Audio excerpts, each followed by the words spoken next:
Thank you, Madam Acting Deputy President. Acting President. I'll just arrange myself here. Interestingly, this committee was formed on my very first day sitting in this place, which was exactly 1 week after the result of my election was declared, so in the very early stages of my time. When I came to this elected role, I had what I believe to be a relatively reasonable knowledge of Parliament and how Westminster parliamentary democracy works. But this committee was an incredibly timely opportunity right at the outset of my parliamentary term to really have an opportunity to delve into the powers, the structures and the processes of our parliamentary system. I found it highly interesting and useful. We know, all of us know here, that unlike most other jobs on the planet, you aren't required to have any particular experience or qualifications for this job of being a Member of Parliament. In fact, technically, you don't even have to know anything about this job before you find yourself doing it. You don't need to necessarily know about its full functions and powers, the functions and powers of Parliament broadly, what your powers, in fact, your responsibilities will be when you are a member. And members do arrive here with varying depths of knowledge about their role and varying degrees of previous contact or interactions with this place. I think I recall the member for Murchison mentioning to me that when she walked into this building as a new member, it was the first time, or at least for the very first time she'd ever entered the place. As elected member, yeah. Yeah, which is really interesting. So given that, this committee process was highly valuable for me, and I'm particularly keen to point to one of the recommendations that is in the report here. It's recommendation number 5, and it reads: government and state service employees, government business enterprises and state-owned company employees and members of Parliament receive education and training regarding the role and functions of the Tasmanian Parliament under the Westminster system of responsible and representative government. I think that's a really excellent recommendation to highlight and to promote, because I believe its value that would then play out for not just those employees of government, public service and other entities, but for members here to be provided with education and training in a way that's impartial and independent but robust would be a very valuable thing. We are all, I think as I mentioned in another context this week, we're custodians of this democracy that we have here in Tasmania while we're members of this place. And we need to be well-informed and well-equipped custodians to undertake the role. So that's a little preamble really around this committee process and report. I felt it was valuable. If nothing else, and in the intervening time before perhaps that recommendation 5 is enthusiastically adopted by the government and taken forward, in the meantime I would certainly encourage all members of Parliament, certainly members of this place, new members but also long-standing members, to take some time to read this report from this committee process, because I think all of us would find it valuable, even if it's a refresher of things that you are already well aware of, or if it's new information and additional information for you to take on board in the earlier stages of your time here. I commend it to you as useful. Never too long in service to learn something new. Indeed, absolutely. You'll be reminded of some very key things. I must admit, when I began in the committee process, I was very interested to hear about events that occurred prior to my time here in previous years that had given rise to the committee being formed, and the member for Murchison has outlined some of those in her contribution.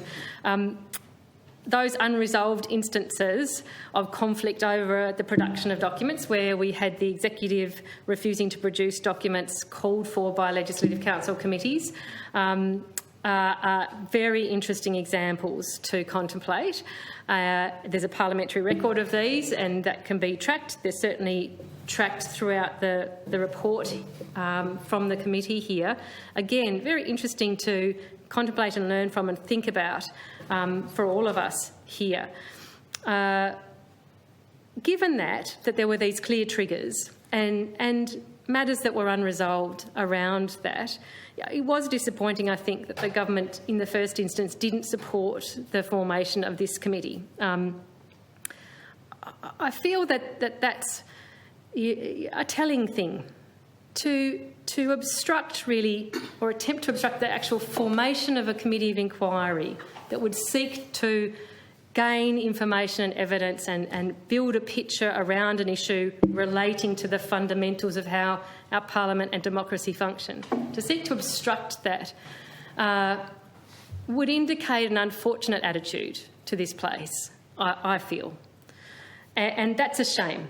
I think we should all be mature and confident enough to welcome any opportunity for us to examine, to inquire into, to look at and build a picture around these fundamental aspects of our democracy, our parliamentary system and the way that functions, and to ask ourselves how we might assist with and contribute to, through that process, making those things more robust and strong, as we are here as representatives for our community, indeed to do that.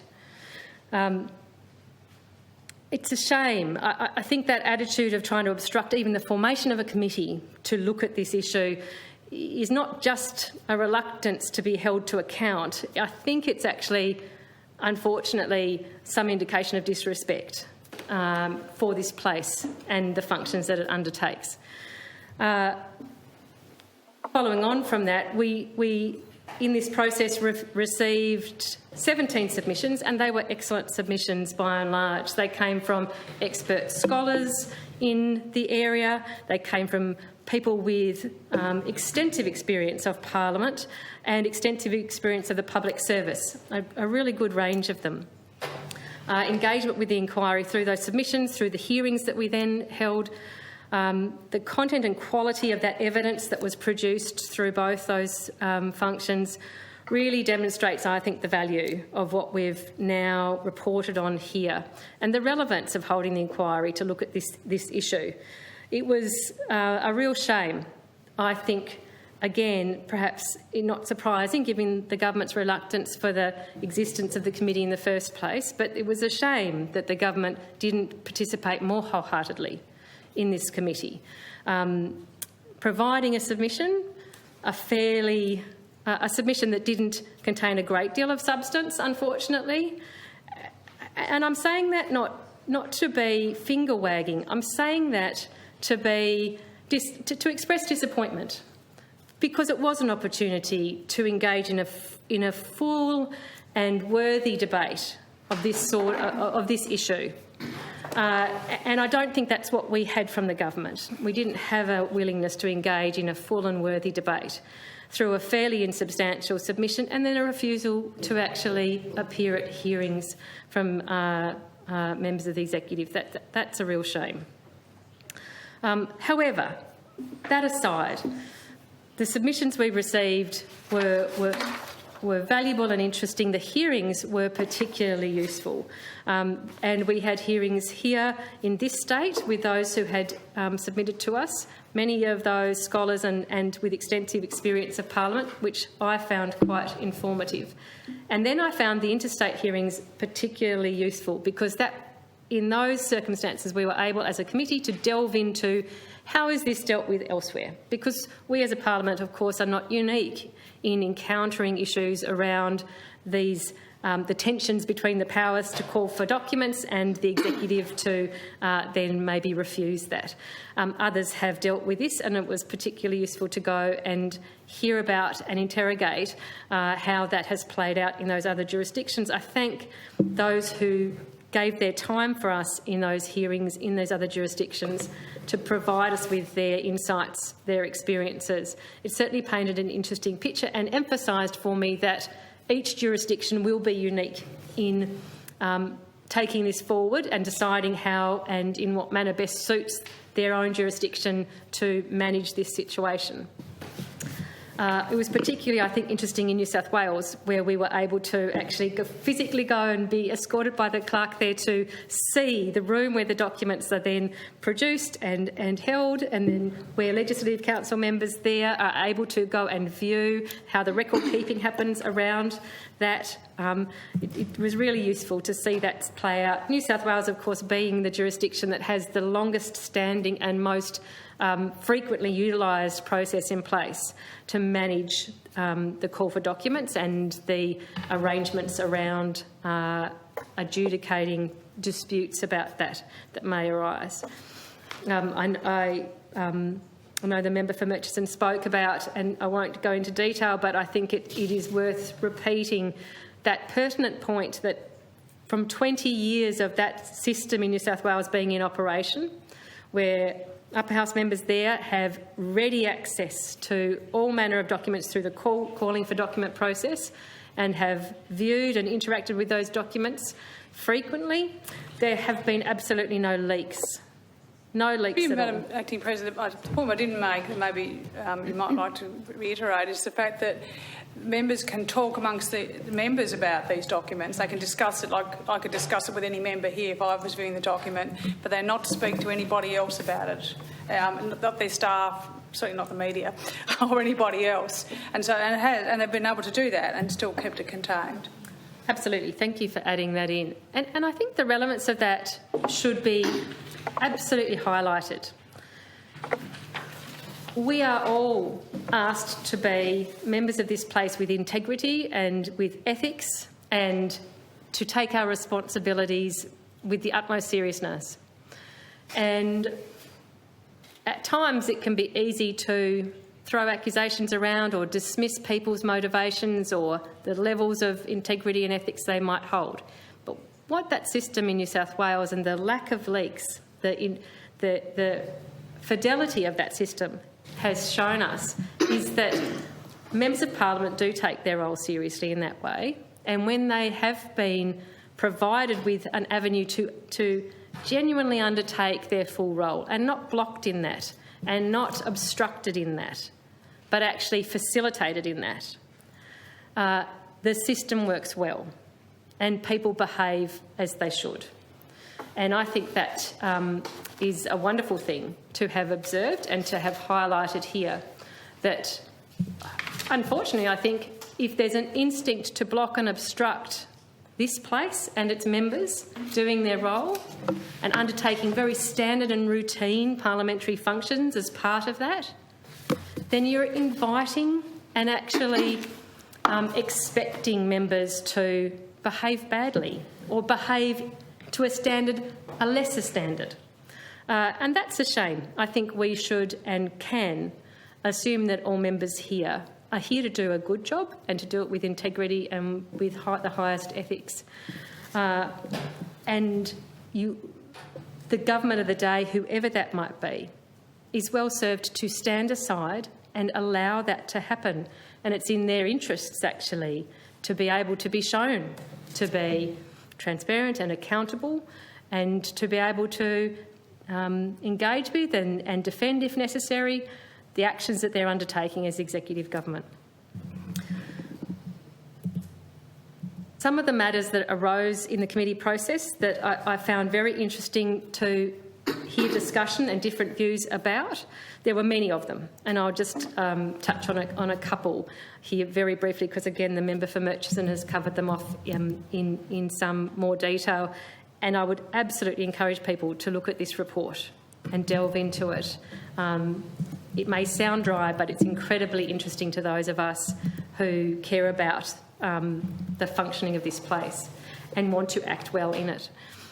Some of the matters I found interesting were the exploration that occurred in this committee process and are reported on here around the principle of public interest immunity and the things that can be captured in that.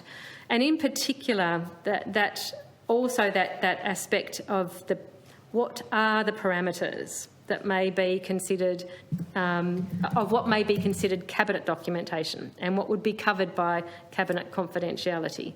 And to hear about the way that's dealt with in different jurisdictions is highly interesting. I was particularly interested to be informed about the New Zealand model, where cabinet documents are actually made public within 30 days of cabinet meetings. It's a genuinely open government approach that they have there. Only in recent times, that isn't, since Jacinda Ardern became Prime Minister, I think. Indeed, it's a great example of a modern, mature democracy functioning as it should. It's easy to pay lip service to transparency and accountability or open government, but the rubber really only hits the road when you see it in action, when you see that not just in the talk but also in the walk. And New Zealand is certainly leading most jurisdictions in Australia and nationally our jurisdictions in Australia on that. So releasing cabinet documents within 30 days is an incredibly accountable and open way to conduct your business.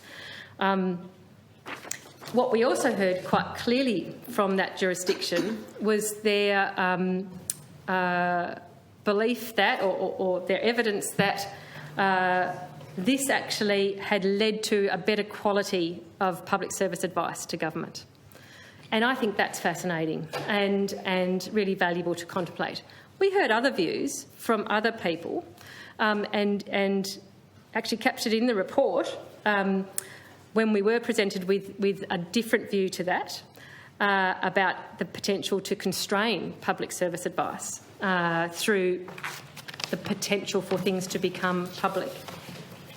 I did delve into that to see if it was based on actual experience and evidence of that occurring, or whether it was an assumed potential outcome.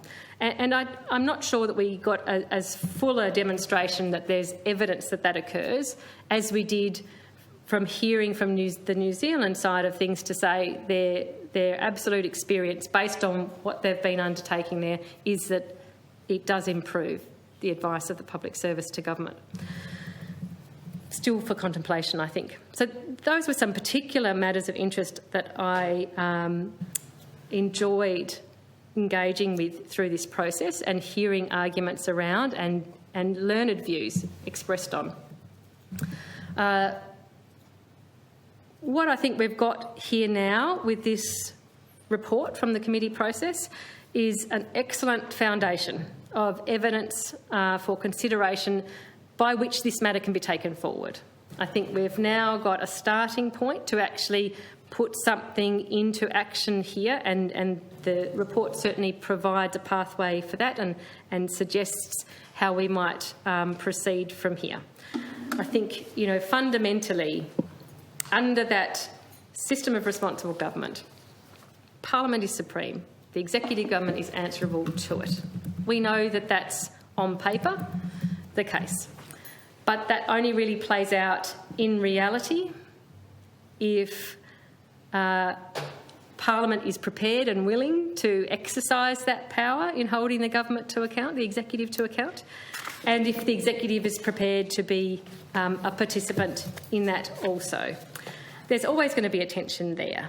But to the greatest extent possible, I believe it's of most benefit for a strong and well-functioning democracy if the Parliament and the executive are able to navigate those roles and those powers in the most respectful and least antagonistic way. So in service of that, I believe that the pathway mapped out here, which we could follow, that would deliver us a well-defined and agreed dispute resolution process around the production of documents, is really important in averting the need and perhaps the inevitable degeneration into those more politically charged adversarial avenues that of course are available to us, but would be unfortunate if they had to be implemented. Having said that, as a member of this place, I haven't yet encountered one of these scenarios that had been triggers for this committee, but I'm of a mind that this place, I think, should be not backward in coming forward, in exerting its powers, and in pursuing those avenues that are available, if we still find ourselves at a hypothetical future date of another matter of dispute, if we should find ourselves without an agreed and defined resolution process, I hope that we can actually navigate our way through, but firmly exercise the powers available to us. I'll just finish my contribution by, in the same way as the member for Murchison, placing my thanks, my heartfelt thanks to the committee staff who helped facilitate this process and not just organise us through it, but also assist in the production of an excellent report, which is a really valuable document for the records of this place. So I commend the report to all members. Question is that the report of production